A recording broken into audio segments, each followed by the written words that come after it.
뇌의 기능을 잃는 질환이기 때문에 후유증이 상당하다는 게 가장 큰 문제입니다. 사실 심근경색은 후유증이라 봐야 뭐 생업에 지장을 주거나 이런 것들이 심하지는 않다고 볼 수가 있는데, 이 뇌 졸중으로 쓰러지신 분은 팔다리 마비가 오거나 아니면 심한 경우에는 의식장애가 있어가지고 식물인간으로 지내시기도 하죠. 그래서 채소도 제가 일부러 껍질째 먹으라고 말씀을 드리잖아요. 뭐 사과, 배 이런 것도 다 껍질째 드시고, 거친 섬유질, 식이섬유질 다 많이 먹는 게 좋고요.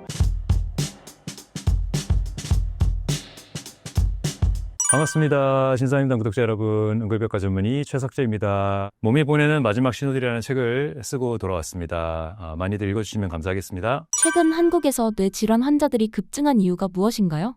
통계로 보면 사실 뇌질환이, 특히 뇌혈관 질환이 확 증가했다라고 보는 건 좀 무리가 있을 것 같아요. 정확하게 통계로 보면 작년에 나온 통계인데, 지난 10년간 심근경색은 50%가 증가한 데에 비해서 뇌경색, 뇌출혈 포함해서 부르는 뇌졸중은 10% 정도만 증가했다고 통계가 나왔거든요. 그래서 심근경색에 비해서 많이 늘진 않았네 라고 생각할 수 있지만, 사실 여기는 뇌경색과 뇌출혈을 합쳐서 부르는 말이다 보니까 생기는 오류가 있습니다. 예전에 비해서 10년, 20년 전에 비해서 지금은 이제 고혈압을 진단을 많이 받고 조절을 적극적으로 하는 시대잖아요. 그러다 보니까 이제 혈압이 올라서 생기는 뇌출혈보다는 뇌경색의 빈도가 훨씬 더 많아졌습니다. 그래서 뇌졸중이 발생했을 때 뇌경색일 확률이 80%가 넘고요. 뇌출혈은 15%에서 20%밖에 안 될 정도로 뇌경색이 훨씬 더 분열이 많아졌는데, 뇌경색이 특별히 고혈압을 치료했다 그래서 늘어났다 이런 얘기가 아니라, 뇌졸중의 분열 자체가 혈관 상태가 많이 안 좋아지면서 뇌경색과 뇌출혈을 합쳐서 부르는 뇌졸중 전체가 이제 많아졌는데, 그중에서 뇌경색이 더 대부분의 분열을 차지하면서 비율로 보면 10%밖에 증가하지 않은 그런 차이를 만든 건 아닌가 싶습니다. 그래서 어쨌든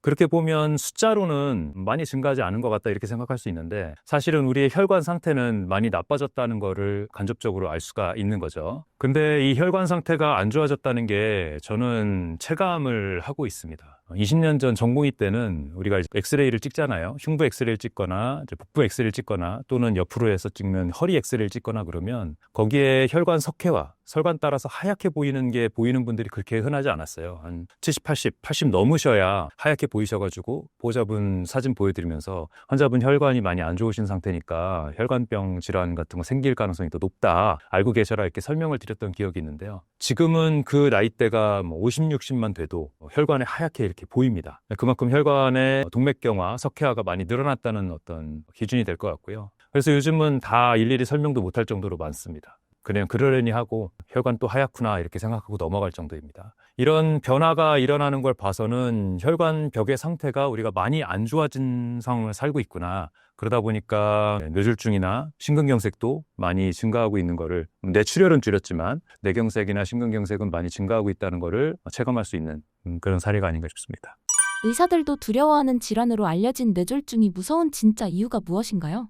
뇌졸중 무섭죠. 길 가다 보면 이제 한쪽 팔다리 이렇게 끌면서 걸으시는 분도 보셨을 거고요. 이런 분들이 있을 겁니다. 재활의학과 병동에 가면 그런 분들이 굉장히 많이 계시고, 또 요양병원 같은 데 가면 한쪽 팔다리 못 쓰거나 안면마비 있는 상태로 지내시는 분들 많이 볼 수가 있죠. 문제는 경색, 뇌출혈 합쳐서 이제 뇌졸중이라고 부르는데 증상이 비슷하기 때문에 뇌의 기능을 잃는 질환이기 때문에 후유증이 상당하다는 게 가장 큰 문제입니다. 사실 심근경색은 30% 그 자리에 급사하는 굉장히 위험한 질환인 건 맞지만, 후유증이라 봐야 호흡곤란이라든지 심부전, 다리 붓는 거 이런 것들이 발생하지 생업에 지장을 주거나 이런 것들이 심하지는 않다고 볼 수가 있는데, 이 뇌 졸중으로 쓰러지신 분은 팔다리 마비가 오거나 아니면 심한 경우에는 이제 의식장애가 있어가지고 식물인간으로 지내시기도 하죠. 그런 분들이 이제 요양병원에 누워버리시게 되는데, 그렇게 되면 이분의 어떤 생업이 안 되는, 그것도 문제지만 가족 중에 한 명이 또 간병을 또 해야 되잖아요. 벌써 두 명이 생산 활동을 못 하게 되는 겁니다.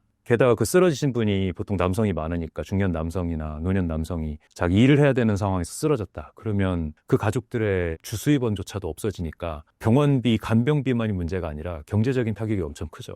그리고 그런 환자 한 명이 생기면 그 간병을 위해서 자녀들이 상의하는 과정에서 또 싸움도 나고 이런 여러 가지 문제들이 생기면서 가족들 전체의 불화가 되게 되는 모습을 많이 보게 됩니다. 그래서 그런 걸 보면 뇌졸중, 그리고 치매도 그렇죠. 뇌 질환의 특징으로 가진 치매도 가족들 전체의 어떤 불행으로 다가온다는 게 가장 큰 무서움이 아닌가 싶습니다. 그래서 예방을 꼭 해야 됩니다. 뇌혈관이 터지기 직전 몸에서 보내는 신호가 있다면 무엇이 있을까요?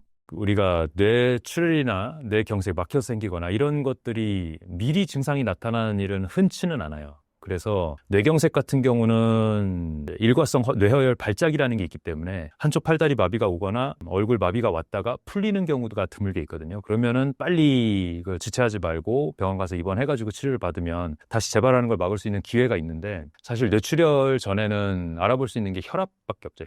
혈압이 높아지면서 터지는 경우가 제일 많으니까, 그래서 내가 고혈압이 있는데 모르고 있다가 터지는 문제가 제일 흔하다고 볼 수가 있어요. 그래서 평소에 혈압을 잴 기회가 있으면 회사에서 잴 수 있든 아니면 의원에서 잴 수 있든 뭐 건강검진에서 잴 수 있든 부지런히 안정된 상태에서 혈압을 재보고, 혈압이 사실 140을 넘으면 우리가 고혈압 약을 쓰라고 돼 있지만 120을 넘을 때부터 사실 혈관에는 손상을 주고 있는 거거든요. 그래서 목표는 120 이하로 낮추는 혈압 상태가 되도록 유지를 해야 됩니다. 그래서 120이 넘기만 해도 나는 지금 위험한 상황이구나, 혈압약을 먹지는 않아도 생활 습관을 바꿔야 되겠다, 내 지금 먹고 있는 식습관, 운동 습관에 문제가 있구나라는 걸 알아야 되고, 진짜 140이 넘었을 때는 약을 써서 빨리 조절을 해야 되는 거죠. 지금 가이드라인에 따르면 140이 아니라 135부터는 혈압을 조절을 해야 된다는 얘기가 있을 정도로 적극적으로 혈압을 조절하라는 얘기가 나오는 이유가, 혈압이 계속 올라가는 시간이 길어질수록 혈관이 빨리 망가지기 때문에 그렇습니다. 앞에 말씀드린 것처럼 혈관에 석회화가 생긴다든지 염증 반응이 있으면서, 아니면 혈관이 찢어지는 문제라든지 터지는 문제라든지 이런 것들이 자꾸자꾸 생기는 상황이 생기니까, 적극적으로 혈압이 높을 때 미리 알고 빨리 조절하고, 제일 근본적인 치료인 식생활 습관을 바꿔서 혈압약을 쓰지 않고도 혈압이 120 이하로 떨어지도록 하는 걸 목표로 해야 된다. 이 말씀 드리면 어떻게 그러느냐, 혈압약 한번 먹으면 평생 먹는 거지, 너무 높은 기준 아니냐고 말씀하시는데, 아닙니다. 식생활 습관, 생활 습관 개선 완전히 바꾸면 충분히 할 수 있고요. 그래서 그 내용을 제가 책으로 담았으니까 읽어보시고 실천을 해보시는 걸 추천을 강력하게 드리고 싶습니다.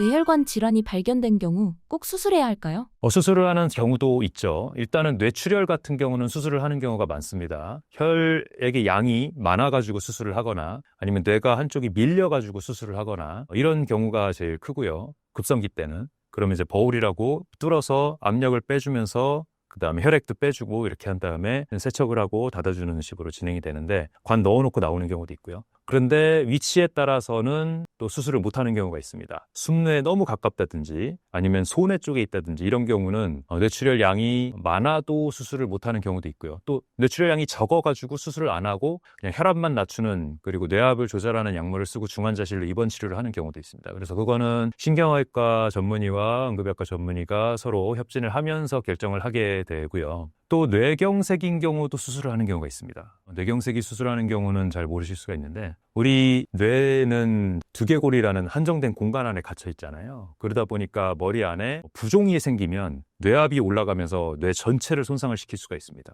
출혈이 아니라 뇌경색도 그럴 수가 있는데요. 그래서 뇌경색의 범위가 너무 넓으면 뇌가 부으면서 압력으로 반대쪽을 누르는 경우가 있습니다. 이럴 때에도 뇌압을 빼줘야 됩니다. 어떻게 빼주냐, 그때는 두개골을 이렇게 잘라가지고 그거를 소독된 상태 그대로 냉장고에 보관을 하고요. 그 다음에 이 두개골은 약간 열어놓은 상태로 이렇게 비닐 같은 걸로 이제 커버를 해가지고 감염 안 되게, 그렇게 한 상태로 중환자실에서 며칠간 뇌압을 빼는 치료를 하게 됩니다. 그렇게 해서 어느 정도 뇌압이 깔아앉고 뇌부종이 줄어들면 다시 두개골을 갖다가 붙이고 이렇게 철로 이어주죠. 그런 치료를 하는 경우가 뇌경색일 때의 수술을 하는 경우고요. 또 다른 특수한 수술 방법이 있는데요. 뭐냐 하면 지주막하 출혈일 때 또 수술을 해야 됩니다. 요거는 우리가 지주막하 출혈이라는 걸 알아야 되는데요. 지주막하 출혈이 제일 많이 생기는 경우는 머리 안에 있는 혈관꽈리, 뇌동맥류라는 게 생겼다가 그게 커지면 터질 수가 있어요. 그거가 뇌동맥류가 보통 어디 생기냐면 뇌 제일 안쪽에 리서클이라는 곳에 이제 생기게 되는데요. 그래서 A컴, B컴이라는 데 제일 잘 생깁니다. 거기에 생기게 되면 그 출혈을 막아야 일단 되기 때문에 코일을 통해서 막는 걸 시도를 하기도 하지만 안 되는 경우는 직접 머리를 열고 들어가서 제일 안쪽에 있는 혈관 결차를 잠그는 애니즘 클리핑이라는 수술을 해야 돼요. 근데 이게 수술이 굉장히 미세한 수술이고 수술을 하시는 의사 선생님들도 많지 않기 때문에 전공의 때 인턴 때 생각해 보면 그 SH 수술이 있다 그러면 그 수술 장면 전체를 열 몇 시간을 비디오 카메라로 녹화를 하는 그런 거를 인턴이 맡아서 해야 됐었어요. 그 시간 동안 그 수술하는 과정을 카메라 잘 돌아가는지 확인을 하는 게 인턴의 일인데, 그때 그 수술하는 장면들을 보면 정말 현미경을 보고 들어가면서 진짜 1mm 제끼고 출혈 있는 부분 이렇게 물로 닦아내고, 또 1mm 들어가서 제끼고 출혈 있는 닦아내고 혈관 잡아내고 조직 더 손상 안 되는 한 번 더 확인하고 이러면서 계속 들어가는 거예요. 그렇게 해서 열 몇 시간을 들어가서 클리핑을 하고 나오거든요. 야, 이거 하는 선생님 진짜 없는 이유가 있다. 너무 존경스럽다 그랬던 기억이 나는데 그런 정도로 복잡한 수술이 또 머리 수술 중에 있습니다. 그래서 지주막하 출혈 같은 경우는 급격한 두통으로 나타나는 경우가 있고 평소에 두통이 있으면 뇌동맥류 있는지 꼭 확인하라고 제가 자주 설명을 드리는 이유가 한번 터지면 돌아올 수 있는 기회를 받기 어려울 수가 있기 때문에 특히 심한 두통이 있으신 분들 꼭 머리 검사하라고 말씀을 드리는 이유가 그래서 그렇습니다. 뇌혈관 질환을 방지하기 위해 지켜야 할 생활 습관이 있을까요? 이렇게 뇌혈관이 터지거나 아니면은 우리가 고혈압약을 먹어서 혈압을 조절하고 있다고 하더라도 뇌경색 같은 게 생기는 그런 상황들을 예방을 하려면 혈관 상태가 깨끗하고 말랑말랑해야 됩니다. 그러니까 우리가 혈압이 올라갔을 때 혈관 상태가 그 혈압을 받아들일 수 있고 혈압이 낮아졌을 때 그 혈압이 떨어진 거를 다시 또 보상을 할 수 있으려면 혈관 상태가 깨끗해야지. 그 혈관 상태가 딱딱하고 좁아져 있고 막혀 있으면 그 뒤에 있는 조직들은 이제 괴사가 오는 거거든요. 그렇기 때문에 혈관이 건강한 상태를 만드는 게 가장 중요하다고 볼 수 있습니다. 혈관이 깨끗한 방법은 무엇이냐? 그러면은 먹는 식습관, 그다음 운동 습관, 스트레스 상황 이 세 가지로 말씀을 드릴 수가 있거든요. 일단 식습관 같은 경우는 우리 혈관에 염증이 안 생기게 하는 그런 식품들을 먹어야 됩니다. 혈관벽에 염증이 생기는 경우는 이제 당이 너무 많이 높을 때 혈압도 문제지만 당도 문제거든요. 그래서 당이 혈관에 둥둥 떠다니는 상황이 무슨 상황이냐? 당뇨 같은 상황이죠. 당이 높아지는 상황은 근육세포들이 당을 잘 인슐린을 통해서 받아들여가지고 당을 잘 소비해서 에너지를 만드는 게 원활하게 이루어지면 혈당이 높아지지 않는데 그 혈당이 인슐린을 통해서 근육에 못 들어가는 상황, 인슐린 내성, 인슐린 불내성이라고도 하고 인슐린 저항성이라고도 하는데 그런 저항성 같은 게 높아지면 그러면 이 혈당들이 소비가 안 되고 계속 혈관에 남으면서 혈액 자체를 끈끈하게 만들기도 하지만 최종 당화 산물이라는 AGS라는 걸 만들어가지고 혈관 벽에 염증 반응을 계속 일으킵니다. 그럼 그 염증 반응에 반응을 하는 LDL 콜레스테롤이라는 것들이 갖다 붙어가지고 염증이 심해지면서 플라그를 형성을 하는 거죠. 그래서 혈관이 좁아지거나 막히거나 석회화가 생겨서 칼슘이 쌓이거나 이렇게 되는 건데요. 그래서 그런 걸 예방을 하려면 일단 당대사가 잘 되는 식사를 해야 됩니다. 그러려면 당대사가 잘 된다는 거. 이 얘기는 우리 미토콘드리아가 에너지를 잘 활용할 수 있는 환경을 만들어야 되거든요. 미토콘드리아가 세포 안에 있는 미토콘드리아가 에너지를 잘 쓰려면 이 에너지 대사의 조효소가 되는 미네랄, 비타민 이런 것들이 잘 들어와야 됩니다.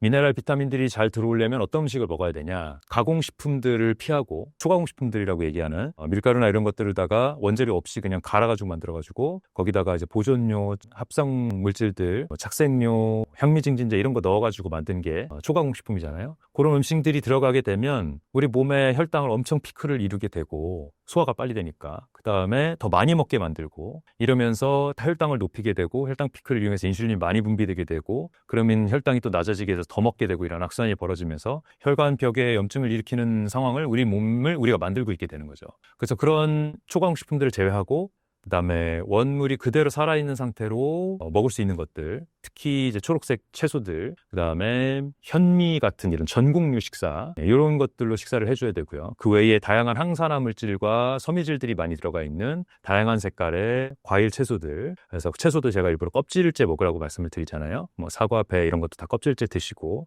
귤도 다 껍질째 드시고 그래 버릇하는 게 좋습니다. 저는 키위도 껍질째 먹고 멜론도 껍질째 먹는데 어쨌든 그런 식으로 섬유질들, 거친 섬유질, 식이섬유질 다 많이 먹는 게 좋고요. 또 다양한 색깔에서 나오는 항산화 물질들, 뭐 예를 들면 보라색 가지나 블루베리 같은 데 있는 안토시아닌이라든지 토마토에 있는 라이코펜이라든지 양파에 있는 케르세틴이라든지 이런 여러 가지 이름들의 항산화 물질, 산소 대사하고 남은 ROS 산성 대사 물질들을 많이 제거해주는 그런 물질들을 우리가 몸에 많이 섭취를 해야 미세 염증 반응이라는 게 줄어드는 겁니다. 그럼 혈관들의 그런 석회화들이나 쌓일 시간이 없이 대사가 이루어지는 거죠. 그래서 그런 식생활을 해주시는 게 중요하고요. 다시 정리하면 초과공식품을 피해라. 과자, 음료수, 피자, 치킨 같은 배달 음식, 빵, 떡, 면 이런 것들 피하고 채소 중심의 한 끼에 6, 7장의 초록색 채소를 포함한 다양한 색깔의 과일, 채소들, 그다음에 전곡류 식사인 현미 식해라. 물 많이 마시고 천천히 식사해라. 이런 것들이 식사에서 가장 중요한 부분이 되겠습니다. 그 다음으로는 운동이 되겠는데요. 사실 운동을 얼마나 어떻게 해야 될지 궁금해하시는 분들이 많아요. 그래서 운동에 대한 기준을 좀 말씀을 드리면 운동이라는 거는 어떤 의미가 있냐면 우리 몸에 있는 혈관들에 한번 강하게 혈압을 주면서 혈관 상태를 개선을 시키고